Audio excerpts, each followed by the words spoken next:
Slacker's Mission Impossible in Mosul. Dear KLB, please be advised that I'm revealing the proper explanation for my absence today with the greatest reluctance, as doing so could potentially place both our lives at risk. So be warned, you must keep what you're about to read in the strictest of confidence. That said, considering I left the office so abruptly after promising to stay late to prepare office interns Bree and Ari for Friday's company-wide audit, and the pressure you'd face because I failed to do so, I felt compelled to keep you as informed as possible. After all, that's what friends are for.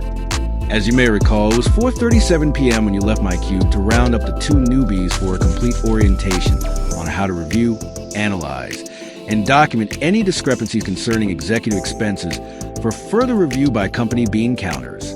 Excited for the opportunity, I immediately called my best bud Slick and canceled a planned meet for tequila shots and free buffalo wings to celebrate the reopening of our favorite spot on the Upper West Side of Manhattan. You remember, the one set ablaze during the Halloween weekend. Unfortunately, it was 4:51 p.m. when two burly men appeared at my desk, brandishing CIA credentials, telling me I was to come with them. I had no choice, they had guns. 2. They ignored my questions during the elevator ride down to the lobby. They ignored my protests as they dragged me from the building. They ignored my growing fears during the 45-minute unmarked black Suburban ride to a seemingly abandoned airstrip. And they ignored my screams of WTF was going on as 3 other unmarked black Suburbans rolled up behind us. And I remained clueless until the rear door of the last arriving unmarked black Suburban opened. It was John O'Brennan, the CIA's director himself, flanked by 6 heavily armed agents. Director Brennan was escorted toward a small windowless structure nearby. I was instructed to follow. Once inside, Director Brennan was joined by the head of Homeland Security, Jay Johnson, and the FBI's James Comey. This was big, I thought, and I knew if Slacker was being hounded like this, it had to have something to do with Doobie, my estranged, radicalized Yorkie. If you remember, Doobie went berserk after he gravitated to the dark side. As a jihadist for hire and all-around scumbag, Doobie's been suspected of and linked to drug smuggling and human trafficking, along with horrific war crimes and crimes against humanity all over the world. Oh yeah, did I forget to mention lewd conduct in the presence of children as well?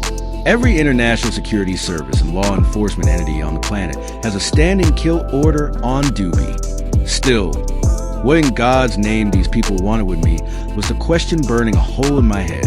When seated at the table with the others, it was Director Brennan who took the lead. In a very calm voice, he said, "Mr. Slacker, please relax.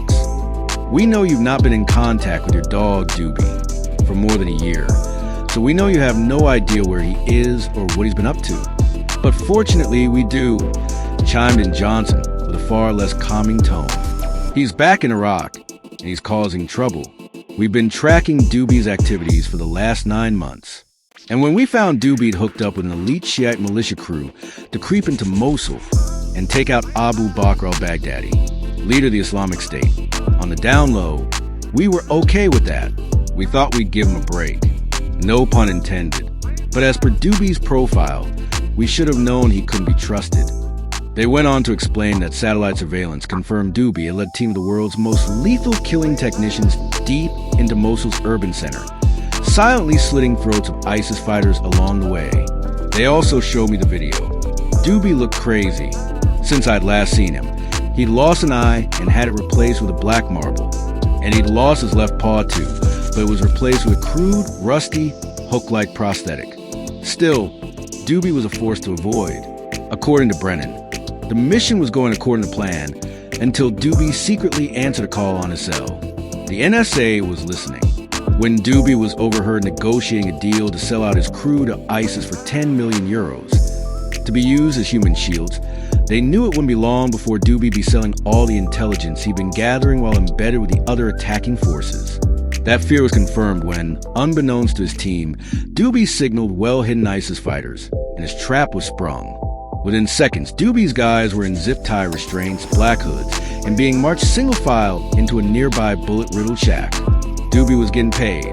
Because Doobie knows everything ISIS needs to know to make the retaking of most of the bloodiest military campaign the world has seen in decades, U.S. military intelligence was left with only two options. Option 1 would be to take Doobie out with a drone strike once and for all. Option 2 would be to send me to Iraq with a counteroffer of 20 million euros to finish what he started. I argue for option 1. But CIA Director Brennan reminded everyone at the table that multiple drone strikes had failed to kill Abu Bakr al-Baghdadi, so there was no guarantee they'd get Doobie that easily. And if they missed, the last thing Homeland Security and the FBI wanted was to have a pissed, radicalized Yorkie slipping back into the U.S. motivated by revenge. I lost the argument. Within an hour, I was on a military transport plane headed to another undisclosed location for some brief weapons training in basic Arabic. And I was given a few suicide tablets just in case things didn't go according to plan. ISIS is legendary when it comes to torture, and my handlers felt I should have the option when the pain became too much to handle. 4 hours later, I was on my way. As I'm certain you're aware of the sensitive nature of this correspondence and its obvious national security implications, I implore you to keep what has been revealed above confidential between the two of us. If you're wise, you'll advise HR that you authorize this free personal day as a reward for all my hard work. I'm told that if all goes well with this mission impossible, I should return to the office bright and early Monday morning. Sincerely, Slacker.